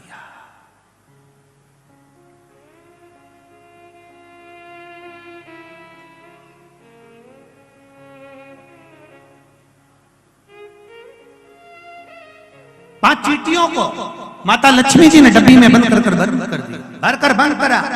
शिव जी भोजन करने बैठे, बड़े प्रेम से भोजन पा रहे हैं भोलेनाथ, और आवाज लगाया भोलेनाथ जी ने, अरे लक्ष्मी, तुम्हारी माता ख्याति देवी मुझको ऐसे भोजन कराती थी, तुम्हारी माता ख्याति देवी भी मुझे ऐसे ही भोजन कराती थी और मैं प्रेम से पाता था। आज लक्ष्मी आपके हाथ का भोजन कर कर मुझे ऐसा लग रहा है कि मेरी माता, आपकी माता ख्याति देवी ही मुझे भोजन करा रही है। आपको माता के रूप में आज मैंने देखा है। जैसे ख्याति देवी को देखा वैसे आपको देखा। तब भोजन पेट भर कर शिव जी ने जब किया, आचमन करा, लक्ष्मी जी ने कहा, भगवान नारायण ने आपको पूरी सृष्टि का भार तत्व दिया है कि पूरी सृष्टि का बोझ, पूरी सृष्टि का संचालन आपको करना है। पर मेरे मन का संशय यहीं धरा की धरा रह गया। आप पेट भरकर भोजन कर लिए और 5 चींटी भूखी रह गई।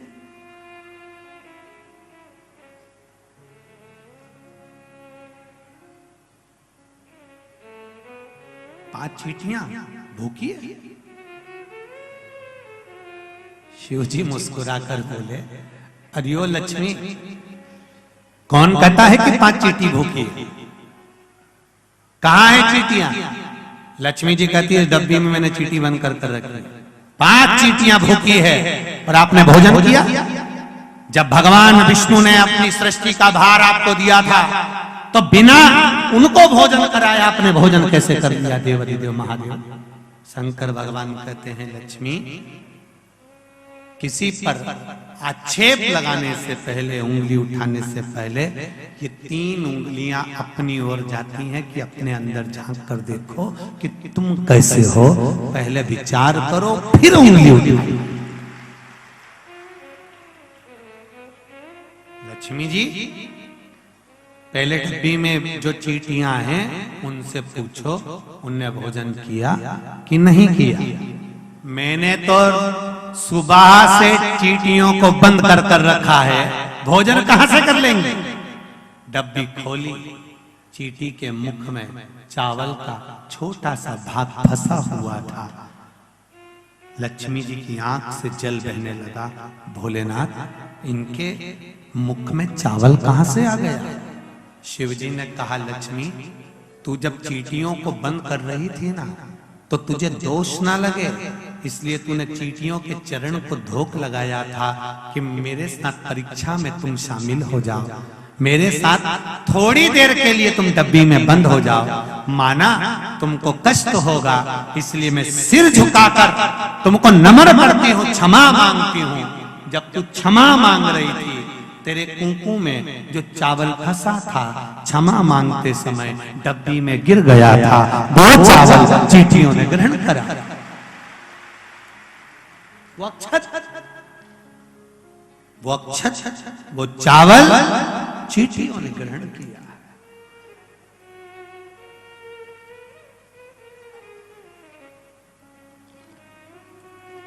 महाराज, वो चावल जो चींटियों ने ग्रहण किया,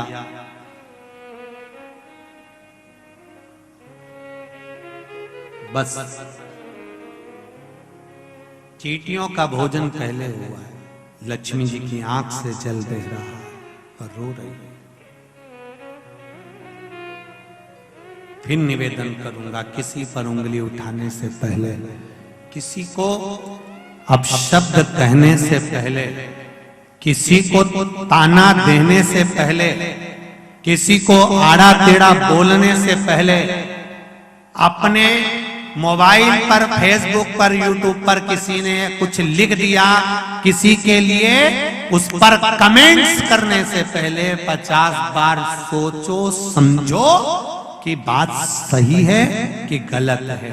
हर एक का साथ गलत चीजों में मत दो, नहीं तो जिंदगी नरक जैसी निकल जाती है।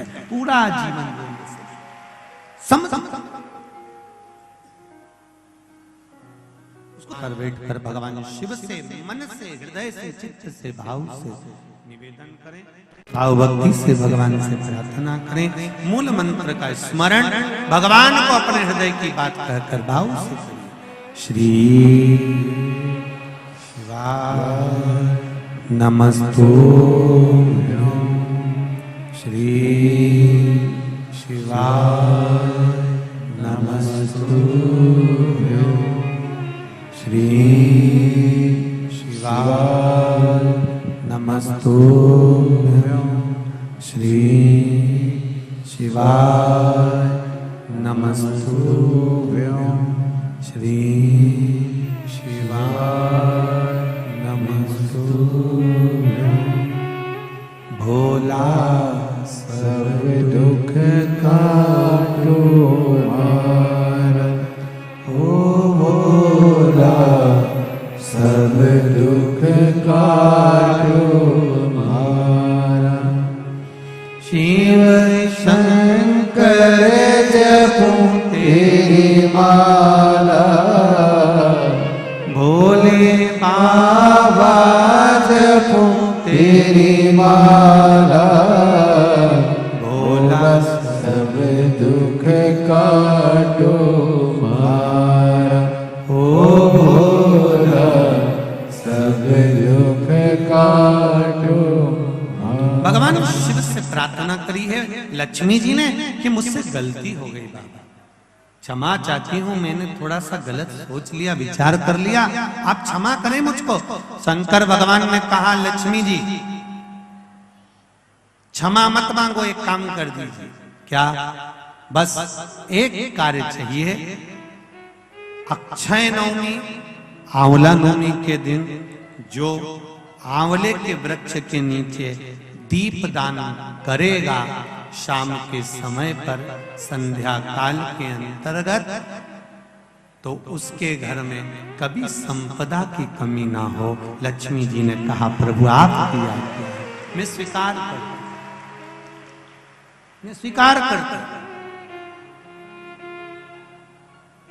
जितने भी लोग कथा श्रवण कर रहे हैं और जो लोग नहीं सुन पा रहे हो, इस कथा की एक छोटी सी बात जनमानस तक पहुंचाइए कि आंवले के वृक्ष के नीचे आंवला नवमी के दिन शाम के समय दीप दान अवश्य करें, जिससे आपके जीवन में खुशियां समाहित हो, जीवन में आनंद की अनुभूति, जीवन का सुख प्राप्त। शंकर भगवान आनंद से विराजित हुए। देवराज नाम का ब्राह्मण जो चोरी कर कर धन लेकर शिव जी के मंदिर में जाकर बैठा था, और जिसने शिव महापुराण का छोटा सा संवाद सुन लिया था और अंत में कैलाश धाम चले गया था, केवल शिव पुराण का थोड़ा सा संवाद।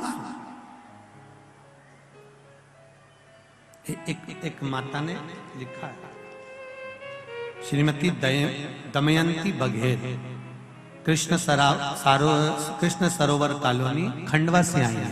कहीं बैठी हो तो हाथ जरूर हिलाइएगा। दमयंती जी बघेल, जहां बैठी आप ही हैं, दोनों हाथ हिला दो। आपने पत्र में लिखा है, पत्र तो बहुत बड़ा है, और उस पत्र में आपने बहुत सी चीजें लिखी है कि मेरे को पशुपतिनाथ व्रत का क्या लाभ मिला, तीर्थ का दर्शन, कॉलोनी में प्लाट अटका हुआ था, मिल नहीं रहा था, वो भी बाबा ने कृपा कर कर दे दिया, और भतीजे की शादी को 19 साल हो गए थे, कोई संतान नहीं थी, दे दी बाबा ने, हो गए। बस 19 साल भतीजे की शादी को हो गए थे और कोई संतान नहीं हुई। तब सारे डॉक्टरों को दिखाकर हार गए और डॉक्टरों ने भी कहा कोई योग नहीं है। तब आंकड़े की जड़ का उपाय जो बताया था वह करा, और बाबा की कृपा से बहू को 8वां महीना चल रहा है। ये शिव कृपा। विराजिए श्री शिवाय नमस्ते। बैठे, शिव कृपा, भगवान शंकर की दया, उदारता। फिर निवेदन करूंगा, शिव महापुराण की कथा जो सुन रहे हैं, कथा के पंडाल में बैठकर या आस्था चैनल पर या फेसबुक यूट्यूब पर, दिल से सुनो, मां नर्मदा के घाट से इस कथा को जीवन का सुख देगी, आनंद प्रदान करेगी। महाराज वर्णन आया, देवराज कैलाश धाम को गए, बिंदुक नाम का ब्राह्मण धन लेकर आ रहा था, दीवाल से नीचे कूदा, पानी में डूबकर मर गया। शिव पुराण कहती है 3 तरह से मरे हुए व्यक्ति को मोक्ष नहीं है। पहला पानी में डूबकर मरा हुआ, दूसरा सर्प के डसे से मरा हुआ, तीसरा स्त्री के हाथ से, नारी के हाथ से मरा हुआ। इसको मोक्ष नहीं है। बिंदु को मोक्ष नहीं मिला, प्रेत योनि में भटकता रहा। धर्म पत्नी ने अंतिम संस्कार कर दिया, पर वो प्रेत की योनि में भटक रहा था, ये इसको ज्ञात नहीं था। पूरे गांव के लोगों के साथ मिलकर ये काशी भ्रमण के लिए गए, दर्शन के लिए। कभी योग लग जाए तो तीर्थ, कथा, सत्संग में जाते रहना चाहिए। काशी गई, मन तो था नहीं कथा में, कहीं से आवाज आ गई शिव महापुराण की। 2 क्षण की शिव महापुराण की कथा सुनी, 2 क्षण कथा सुनी। गंगा जी नहाकर बाहर आ रही थी, पांव फिसल गया, पत्थर से सिर टकरा गया और प्राण छूट गए। प्राण छूटे, पार्वती जी की सहेली बनकर कैलाश पर निवास किया। कैलाश पर निवास कर कर रहने लगी, पर मौन थी, चुप, कुछ बोली नहीं। पार्वती जी ने पूछ लिया, पार्वती जी ने पूछा, क्या बात है, तुम मौन क्यों हो, चुप क्यों? कहा, मेरा पति बिंदु प्रेत योनि में पड़ा हुआ है, तो शिव महापुराण की कथा का स्मरण करो। देव ऋषि नारद के पास भेजा, नारद जी ने तुमरुका जी के पास भेजा, तुमरुका जी ने शिव महापुराण की कथा का वाचन किया और बिंदु की मुक्ति का साधन बताया। शंकर पार्वती ईश्वर जी और गोरा जी बनकर कथा सुनने के लिए पहुंचे। शिव महापुराण की कथा कहती है, जिस नारी का गर्भ नहीं ठहरता हो, संतान नहीं हो रही हो, 19 साल, 20 साल, 25 साल, 30 साल भी अगर हो गए हैं, सफेद आंकड़े की जड़, रजस्वला धर्म के 7वें दिन पति पत्नी दोनों जन जाएं और उस जड़ को निकाल कर लेकर आए। वो जड़ शिवजी पे से 21 बार तुमरुका जी का नाम लेकर घुमाकर लाल धागे में शंकर जी के मंदिर में ही शिवलिंग का दर्शन करते करते कमर पर बांध लें और 3 महीने तक उस जड़ को अपने कमर पर रहने दें।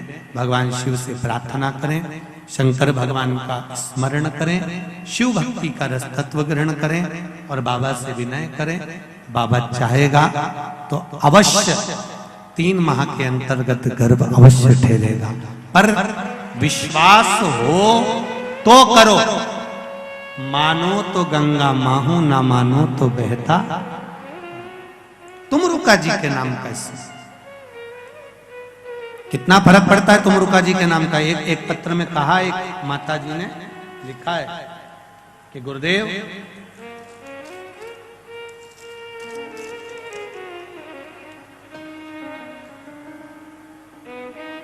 मेरा नाम है अनीता चौहान, सुदामा कॉलोनी सेंधवा, जिला बड़वानी से आई है। कहीं बैठी हैं आप? ही हैं? दोनों हाथ हिला दो एक बार। श्री शिवाय नमस्तुभ्यम। गुरुदेव, मेरी बड़ी बहू की डिलीवरी होना थी, जापा होना था, डॉक्टर ने ऑपरेशन का बोल दिया था, पर हमने भी शिव महापुराण की कथा सुनी थी और आपने कहा था तुमरुका जी का नाम लेकर गुड़ का प्रयोग कर कर डिलीवरी के लिए जाना, नॉर्मल होगी, पर डॉक्टर मानने को तैयार नहीं था, वो ऑपरेशन के लिए तैयार था। हमने उस हॉस्पिटल से निकालकर दूसरे हॉस्पिटल में लेकर गए, वहां पर लेकर गए तो बहू के तकलीफ बढ़ गई और बढ़ने के बाद भी हमारा मन था कि नॉर्मल डिलीवरी हो, क्योंकि पहला बच्चा ऑपरेशन से हुआ था, बहुत तकलीफ में हुआ था। जब हम हॉस्पिटल में लेकर गए तो डॉक्टर ने मना कर दिया कि इस हॉस्पिटल में ये डिलीवरी नहीं हो पाएगी, इसको तो इंदौर ले जाओ।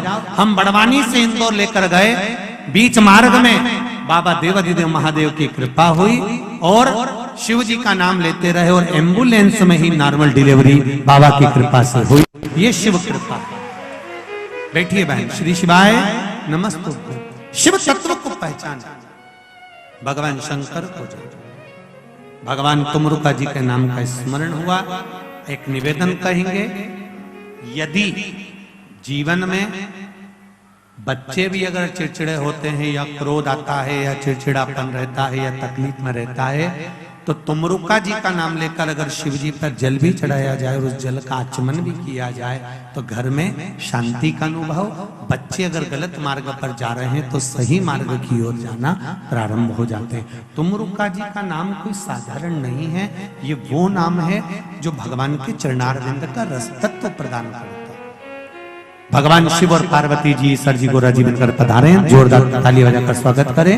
कथा के जितने भी यजमानगण हैं, 4-5 जो भी हैं, वो आकर ईश्वर जी और गोरा जी का पूजन करेंगे और आरती का क्रम प्रारंभ होगा। बड़े भाव भक्ति से कुछ सूचनाएं आशीष जी दे रहे हैं, बड़े आनंद से श्रवण करें। हरिहर शिव महापुराण की कथा जीवन का आनंद पाते हुए श्रवण करें। हर हर